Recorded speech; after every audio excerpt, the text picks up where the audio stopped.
Donc, bienvenue dans la correction de l'exercice d'entraînement numéro 4, la grande symphonie des organes. Titre nul, je n'ai eu aucune inspiration sur ce coup-là, à nouveau. Je suis désolée, autant pour les sixièmes, j'ai eu des idées, mais alors là, bah là non. Bon, bah voilà, ça arrive, hein. Je vais me refaire, hein, je vous promets, ce sera mieux la prochaine fois. Voilà donc un exercice toujours sur les effets de l'effort sur l'organisme. On avait vu dans le cours séance 12 partie 2 qu'au cours d'un effort, les besoins des muscles étaient modifiés et que donc ils consommaient davantage de dioxygène et de glucose et qu'ils rejetaient davantage de dioxyde de carbone. Alors souvent dans le cours, j'ai remplacé dioxygène par O2 qui est sa formule chimique simplifiée, en fait c'est le nom de la molécule mais en version écriture de chimiste. CO2 pour dioxyde de carbone. En toute rigueur, vous n'avez pas encore vraiment vu les molécules, etc. Donc vous parlez de formules chimiques, c'est pas très autorisé. Mais en même temps, vous savez que je suis une grosse flemmarde et on l'est tous un petit peu. Et donc c'est quand même vachement plus rapide d'écrire CO2 plutôt que dioxyde de carbone. Je me lance pas dans des grandes explications sur pourquoi ça s'écrit CO2. Je laisserai peut-être Monsieur Karim faire ça beaucoup mieux que moi, certainement, parce qu'il est très compétent. Et puis que voilà, c'est son domaine d'activité. Donc je lui laisse cette explication. Mais enfin bon, si ça vous dérange pas, on part sur cette simplification. Voilà, c'est un gain de temps, d'énergie, etc. Mais sachez quand même écrire dioxyde de carbone et dioxygène sans faire de faute d'orthographe, c'est quand même mieux. Voilà, bon, ça c'était la petite parenthèse flemmarde attitude.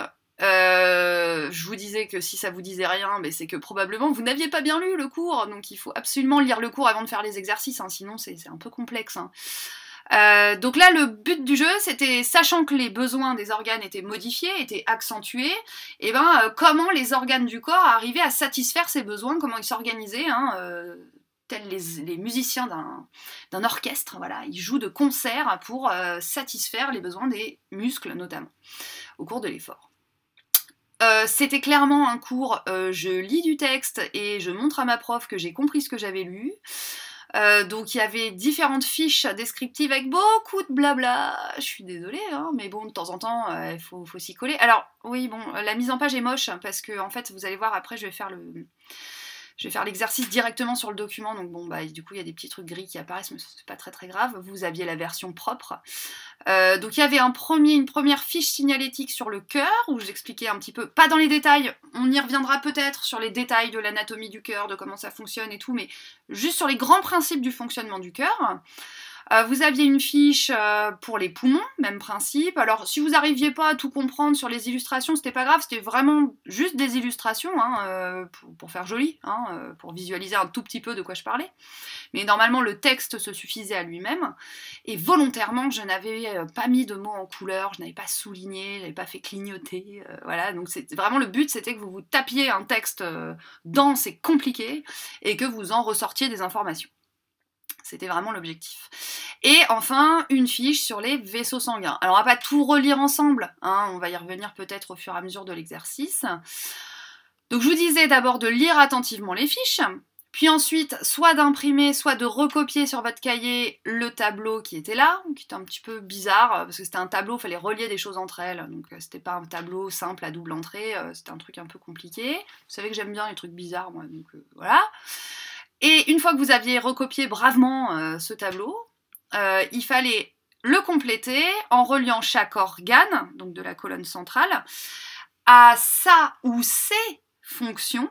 Donc là, c'était quand même une indication sur le fait que probablement il y aurait plein de traits à tirer, hein, et qu'il n'y avait pas un organe, une fonction. En réalité, c'est plus compliqué que ça. Et également, relier chaque organe à son ou ses effets sur les besoins des muscles. Donc là, pareil, c'était joyeux Noël, là, normalement, à la fin de l'exercice. Donc, bah écoutez, c'était pour vérifier que vous aviez bien compris ce qui était marqué dans les fiches. Alors, on va commencer par les poumons. Donc, je vous expliquais que les poumons étaient des organes creux qui étaient remplis d'air, d'accord. Globalement, je vous mettrai peut-être une illustration si j'en trouve une, sinon... écoutez mes explications orales. Il y a des moulages qui ont été faits de l'intérieur des poumons. Je sais pas si je vous l'ai déjà dit en classe, c'est possible, c'est pas grave, Madame radote, Madame est bête, Madame est vieille, pardon. Oui, bête aussi, peut-être un peu. Donc bon, si je radote, c'est pas grave, ça fait pas de mal. Il y a des gens, pour comprendre l'anatomie d'un poumon, en fait, pour comprendre comment c'était foutu, parce que c'est très dense un poumon, c'est pas un ballon de baudruche, hein, si vous voulez, c'est pas un sac vide. C'est assez dense, c'est assez épais comme organe, et bah il y a des...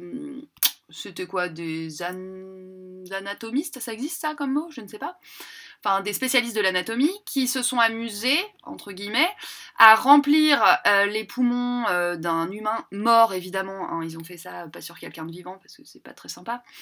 Ils se sont amusés à remplir ça de résine. Donc la résine, c'est une sorte de matériau synthétique qui est liquide quand il est chauffé, et puis on peut le faire couler dans un objet creux, et puis quand ça sèche, ça durcit. Mais ça reste un petit peu flex, vous voyez, c'est un petit peu comme du joint de carrelage, enfin je sais pas comment vous expliquer. Bon bref, ils ont fait couler de la résine dans les poumons d'un macabé, ils ont laissé sécher, et ensuite ils ont retiré toute la chair autour, et ils se sont rendus compte qu'ils obtenaient quelque chose qui ressemblait vaguement mais quand même de façon assez proche, à un chou-fleur. Alors je sais pas si vous avez déjà coupé un chou-fleur. Bah, quand on coupe un chou-fleur, ça fait comme des branches qui se divisent en plus petites branches, plus petites branches, et plus petites, et plus petites, et plus petites, et ça fait une sorte de truc hyper arachnéen à la fin, complètement ramifié de tous les côtés. Bah, l'intérieur d'un poumon, c'est un peu ça, c'est tout un réseau de petits tubes, de plus en plus fins, qui aboutissent à des petits ballons, des petits cul-de-sac qu'on appelle des alvéoles pulmonaires, mais vous en avez des milliers hein, dans chaque poumon. Et donc c'est ça qui se remplit d'air, donc c'est un cul-de-sac, hein. Donc l'air rentre, il arrive au fond des poumons qu'on appelle les alvéoles, il passe par la trachée, les bronches, là que je vous montre avec ma souris, les bronchioles, puis les alvéoles pulmonaires, qui sont pas représentées sur le schéma tellement elles sont nombreuses. Donc voilà, donc quand on inspire, il y a de l'air riche en oxygène et pauvre en dioxyde de carbone qui va rentrer jusqu'aux alvéoles, et les alvéoles, elles ont une paroi très très très fine, et donc cet air, et elles sont surtout tapissées de tout petits vaisseaux sanguins qu'on appelle des capillaires, ils sont très très fins. Donc tout ça a une paroi très fine, ce qui fait que le dioxygène qui est dans l'air de l'alvéole va passer dans le sang, va oxygéner le sang, et au passage, le CO2 qui était en excès dans le sang, bah pouf, va retourner dans l'alvéole. Et au moment de l'expiration, quand on va rejeter l'air qu'on a inspiré, bah on va rejeter de l'air chargé en dioxyde de carbone. Vous voyez, donc quand on inspire, on vient prélever du dioxygène, et quand on expire, on évacue le dioxyde de carbone de notre corps. Je vous avais dit dans le cours que le dioxyde de carbone était toxique, hein, il faut pas... quand on n'arrive pas à l'évacuer, bah, le corps s'intoxique, et puis ça peut amener à la mort, donc c'est quand même un petit problème. C'était à peu près tout ce qu'il y avait à retenir pour le poumon, donc du coup, pour les rôles du poumon, je vais essayer de tirer des traits, on va voir si ça marche. Donc, le poumon, est-ce qu'il propulse le sang dans les vaisseaux? Bah clairement, à aucun moment je vous ai dit ça dans le texte. Est-ce qu'il approvisionne le sang en dioxygène, c'est-à-dire est-ce qu'il va permettre de mettre du dioxygène dans le sang? Bah oui, carrément, c'est son rôle premier. Hop! Et puis, est-ce qu'il va aider à transporter le sang dans le corps? Non. Non, pas du tout. Ça, c'est un autre organe qui va s'en occuper. Par contre, est-ce qu'il va aider à évacuer le CO2 du sang? Ajuster les lignes du tableau, vous m'embêtez. Oui, ça, c'est son deuxième rôle. Donc, évacuer le CO2 et amener du O2 dans le sang. Voilà pour les poumons. On viendra peut-être sur cette partie-là après. Le cœur, maintenant. Je vous disais que c'était un muscle, comme nos muscles, c'est-à-dire qu'il se contracte. C'est un muscle qui se durcit régulièrement, mais c'est un muscle qui est creux, il est rempli de sang, en fait. Donc ça, c'est vachement bien. Il est connecté aux vaisseaux sanguins du corps, on verra lesquels ensuite. Et donc, il est rempli de sang, et donc quand il se contracte sur lui-même, bah, il chasse ce sang dans les vaisseaux sanguins. Il joue un peu le rôle de pompe, si vous voulez. Et il est vachement bien fait parce qu'il est doté de ce qu'on appelle des valves cardiaques. Alors pareil, on reviendra dessus. C'est comme des clapets anti-retour. Alors demandez à vos parents s'ils s'y connaissent un petit peu en plomberie. Vous allez voir, ils vont vous expliquer très bien ce que c'est qu'un clapet anti-retour. Le principe, c'est que quand le cœur se contracte sur lui-même, bah, il chasse le sang dans les vaisseaux, mais pas dans n'importe quel sens. Le sang ne peut aller que dans un seul sens. Donc le principe, là j'anticipe un petit peu sur la fiche sur les vaisseaux sanguins, c'est que le sang arrive au cœur par les veines, il se remplit, donc le cœur droit se remplit de sang, Et quand il se contracte, le sang est chassé dans ce qu'on appelle les artères, c'est-à-dire les vaisseaux qui quittent le cœur, qui envoient le sang dans le reste du corps. Donc tout ça, ça circule dans un seul sens, c'est bien fichu, vous comprendrez plus tard pourquoi c'est bien fichu que ça circule dans un seul sens. Du coup, alors je vous donnais l'image de l'éponge gorgée d'eau, ouais, vous remplissez une éponge avec de l'eau, elle est remplie d'eau, et puis quand vous la pouettez, là, quand vous l'écrasez, bah, toute l'eau gicle en dehors de l'éponge, bah, c'est un peu le même principe pour le cœur avec le sang. Donc du coup, les rôles du cœur, eh ben, c'était la propulsion du sang dans les vaisseaux. Bah oui, quand il se contracte, il propulse le sang dans les vaisseaux. Le transport du sang dans le corps, pas vraiment, on verra que c'est plutôt le rôle des vaisseaux sanguins. Allons-y tout de suite. Donc les vaisseaux sanguins, je vous expliquais plein de choses, je vous expliquais qu'il y en avait plusieurs catégories, qu'ils étaient connectés au cœur, que les artères partaient du cœur et que les veines ramenaient le sang au cœur. Que tout cela formait un système clos, le sang ne se balade pas dans le corps comme il veut, hein, il est bien véhiculé à sens unique dans les vaisseaux sanguins, ça fait une sorte de circuit comme ça à travers le corps. Et qu'au sein des organes comme les muscles, bah, y avait des vaisseaux beaucoup plus fins qui reliaient les artères aux veines et qui s'appelaient des capillaires. Je vous avais dit dans le cours que les muscles étaient parcourus de vaisseaux sanguins. C'est ce qui explique que quand vous mangez un steak, quand vous coupez un steak et qu'il est saignant, qu'il n'a pas été trop cuit, bah ça saigne. Le steak, c'est un muscle et il est bourré de vaisseaux sanguins, il est bourré de sang, d'où la viande saignante. Pour ceux qui aiment, qui connaissent, c'est pas mon cas. Voilà, donc là, le rôle des vaisseaux sanguins, bah, c'était uniquement de transporter, c'est l'autoroute à sang, hein, ça transporte le sang dans le corps. Ah, bah voilà, je savais que ça arriverait ça. Hop, je le remets bien. Ensuite, pour ce qui est des effets sur les besoins des muscles, bah là, c'était pas dit directement dans les fiches, mais par contre, il fallait réfléchir un tout petit peu, et puis essayer de comprendre, du coup, sachant les fonctions des organes, quels pouvaient être leurs effets sur les besoins des muscles. L'augmentation de l'apport en dioxygène, c'est forcément lié à l'activité des poumons. Un poumon, quand vous allez augmenter votre fréquence respiratoire, vous allez amener beaucoup plus de dioxygène dans le sang, et donc aux muscles. Donc les poumons, ils allaient jouer là-dessus. Est-ce qu'ils allaient jouer sur l'apport en glucose? Pas du tout, hein. L'apport en glucose, en sucre, ça vient de l'alimentation, donc éventuellement ça vient des intestins. Les intestins bossent pas plus pendant un effort, c'est même plutôt l'inverse. Donc en fait là c'est indépendant totalement des poumons, cette histoire de glucose. Par contre, augmentation de l'évacuation du CO2, bah oui, vos muscles fonctionnent plus, travaillent plus, donc ils rejettent plus de dioxyde de carbone. Donc fatalement, eh ben, en expirant davantage, bah, vous allez relarguer plus de dioxyde de carbone à l'extérieur du corps, donc évacuer plus de CO2. Donc ça, c'était le deuxième rôle des poumons. Pour ce qui est du cœur, quand il bat plus, il propulse plus de sang dans les vaisseaux, donc fatalement, eh ben, il va permettre d'augmenter l'apport en dioxygène. Comme il y a du sucre dans le sang, bah, en amenant plus de sang aux muscles, en battant plus régulièrement, plus vite, bah, fatalement, il augmente l'apport de sucre aussi. Et puis, comme il bat plus, bah, le sang qui part des muscles part plus rapidement. Donc, ça permet d'augmenter l'évacuation du CO2 aussi. Et enfin, les vaisseaux sanguins, je vous rappelle qu'ils sont capables, et c'est ce que je vous disais dans la fiche qui est là, ils sont capables de changer leur diamètre, en fait. Ils sont capables de se vasodilater, c'est-à-dire gonfler, en fait, augmenter leur diamètre, donc transporter plus de sang, ou alors, au contraire, de se vasoconstricter. Oh, c'est pas très français, ça, je le sens. Bon, en tout cas, ils sont doués de vasoconstriction, voilà, donc c'est-à-dire que leur diamètre peut diminuer selon les moments. Par exemple, quand vous avez très très froid et que vous n'avez pas mis de gants en hiver, vous avez les doigts qui deviennent tout bleus, ça c'est parce que vos vaisseaux sanguins se contractent, c'est de la vasoconstriction, c'est pour éviter de perdre trop de chaleur par les extrémités de votre corps. On en reparlera, peut-être, peut-être pas, je ne sais pas. En tout cas, pendant un effort, les vaisseaux sanguins se dilatent. Je vous avais montré des photos dans le premier cours de personnes qui avaient des gros vaisseaux sanguins bien dilatés sur les bras, etc. quand ils faisaient un effort.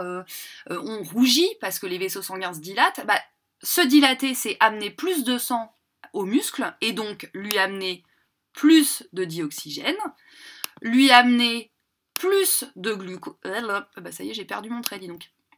Lui amener plus de glucose, plus de sucre. Et puis au passage, permettre d'évacuer plus de CO2. J'ai encore perdu mon trait. Voilà. Donc voilà, vous voyez, quand je vous avais dit que c'était Joyeux Noël, on n'est pas loin. Donc voilà pour ce premier exercice. J'arrive de suite pour le deuxième. Alors, de retour un peu plus tard. Le deuxième exercice que je vous demandais de faire, donc c'était celui-ci. Je vous disais que vous aviez un schéma ici qui illustrait ce qui se passait dans les muscles, d'un point de vue chimique en fait, pendant un effort. Donc je vous avais mis un titre, des réactions chimiques dans les muscles. Ça c'est un document que j'ai repris, hein, qui n'est pas de moi. Je ne sais pas encore faire des trucs aussi beaux sur internet, sur un ordinateur je veux dire. Donc vous aviez ici un vaisseau sanguin qui arrivait dans le muscle, vous voyez il se ramifiait en petits vaisseaux plus fins, c'est ça les capillaires, hein. Et puis il repartait du muscle, direction le cœur, hein, direction la circulation générale et le cœur. Donc ici, petit rappel, ça c'est une artère, puisqu'elle amène le sang depuis le cœur jusqu'aux organes, et ça c'est une veine, puisqu'elle retourne au cœur. Mais on en reparlera. Donc on voyait que dans le sang entrant dans le muscle, il y avait ici des glucides et du dioxygène, et dans le sang sortant, il y avait majoritairement, pas que, mais beaucoup plus de déchets, dont du dioxyde de carbone. Le schéma nous montrait donc par un code couleur que le dioxygène et le glucose étaient utilisés dans des transformations chimiques, alors qu'on appelle la respiration cellulaire, mais là, franchement... pour le moment on s'en fiche, on ne va pas rentrer dans ces détails là. Donc il y a des transformations chimiques, voilà, qui se passent, et ça libère de l'énergie mécanique, donc en fait qui permet aux muscles de se contracter, et au passage ça libère pas mal de chaleur aussi. Et évidemment ça génère des déchets, dont le CO2. Donc à partir de tout ça, si on avait réussi à lire le schéma comme ça en suivant les flèches et les codes couleurs et en lisant ce qui était marqué, bah, on arrivait sans trop de peine normalement à compléter le texte à trous ici. Donc, c'est ce que je vais faire en direct. Je vais taper directement sur mon document. Haute technologie, vous allez voir. Donc, je vous avais dit de le recopier si vous n'aviez pas d'imprimante. Hein, sinon, vous pouviez bien sûr l'imprimer. Donc, le muscle prélève dans le sang. Alors, quel sang? Le sang. Il prélève dans le sang entrant. Hein, c'est dans ce sang-là qu'il prélève les choses. Je vais mettre en vert. Donc, dans le sang entrant, 2 molécules principales. Bon, bah, vu qu'il y a un petit espace, c'était le dioxygène, O2, puisqu'on est des gros... Non, pardon. O2, puisqu'on est des gros flemmards, n'est-ce pas? Donc le O2, le dioxygène. Et le...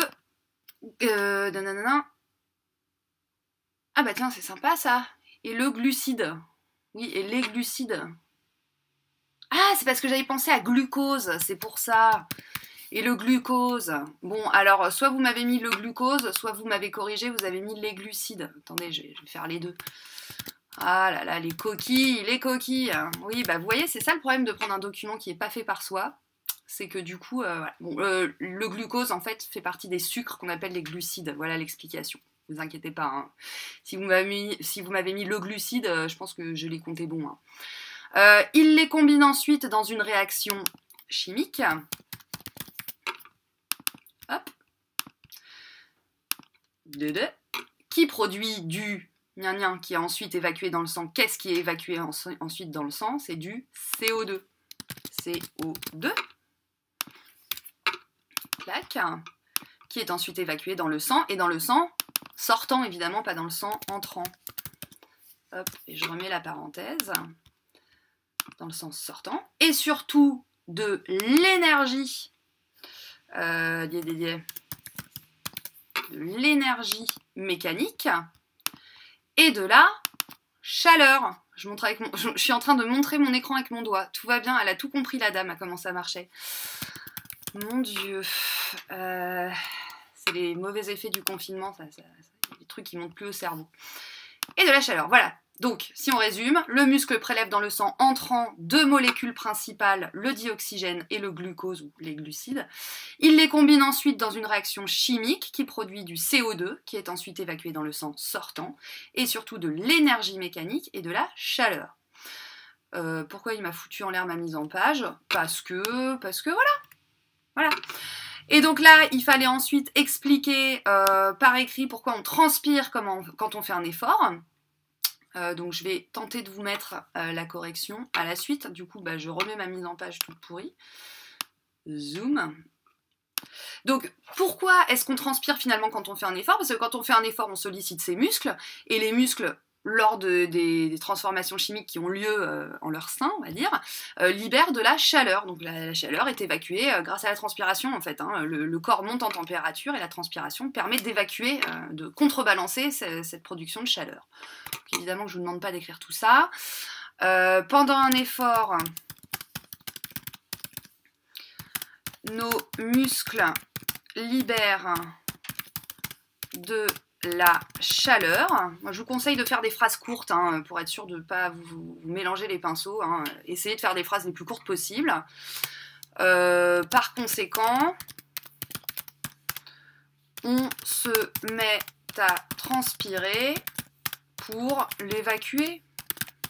Bon, après, on se met à transpirer, point barre, j'ai bien compris le rapport, il n'y a pas de souci. Et puis vous saviez pas forcément que le fait de transpirer permet de faire évacuer la chaleur. Bon, parce qu'on n'a pas fait de cours là-dessus, mais instinctivement, je pense que vous le saviez. Donc voilà une réponse possible, tout à fait acceptable, qui était pas trop compliquée, je pense, et je la mets en vert. Voilà, bah c'est tout, on a fait le tour. Voilà les compétences travaillées, voilà. Et bah terminé. Voilà pour cet exercice d'entraînement numéro 4. J'espère que vous avez globalement compris mes explications comme d'habitude. Hein. Vous savez que si c'est pas le cas, il n'y a pas de honte, il n'y a aucun problème. C'est peut-être que j'ai mal expliqué. C'est tout à fait possible.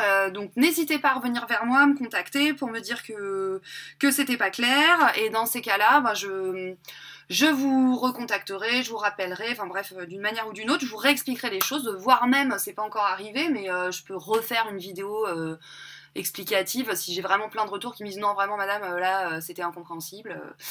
Bah, écoutez, pourquoi pas, hein, à l'impossible nul n'est tenu, mais quand même. Donc, donc je peux tout à fait refaire une vidéo update pour expliquer les choses un petit peu mieux. On détaillera davantage hein, le fonctionnement du cœur et des poumons. Là, c'était un petit peu vite fait, on a posé les bases de leur fonctionnement, mais on rentrera plus dans les détails par la suite. Tout en se disant bien qu'il faut quand même tenir le programme et qu'on a un tas de trucs à voir sur le corps humain. Donc je prioriserai peut-être un peu les choses, mais ça vaut le coup quand même de se pencher là-dessus. Et éventuellement, je vais essayer de convaincre les personnes chez moi qui mangent de la viande de peut-être acheter un lapin, pourquoi pas. Moi non merci, mais j'ai rien contre les gens qui aiment la viande de lapin. Et l'intérêt c'est que le lapin, bah, je pourrais vous montrer son cœur, ses poumons et compagnie en vrai de vrai. Alors évidemment je vais pas disséquer mon voisin ou ma voisine pour vous montrer des vrais organes humains, hein, parce que c'est illégal, hein, donc je ne vais pas le faire. Mais bon, sur un lapin ça marche aussi, donc éventuellement j'essaierai de faire ça si j'arrive à me procurer un lapin en période de confinement. c'est pour gagner, on verra bien. Donc bah écoutez, je vous dis à la prochaine pour un nouveau cours et un nouvel exercice. Ciao!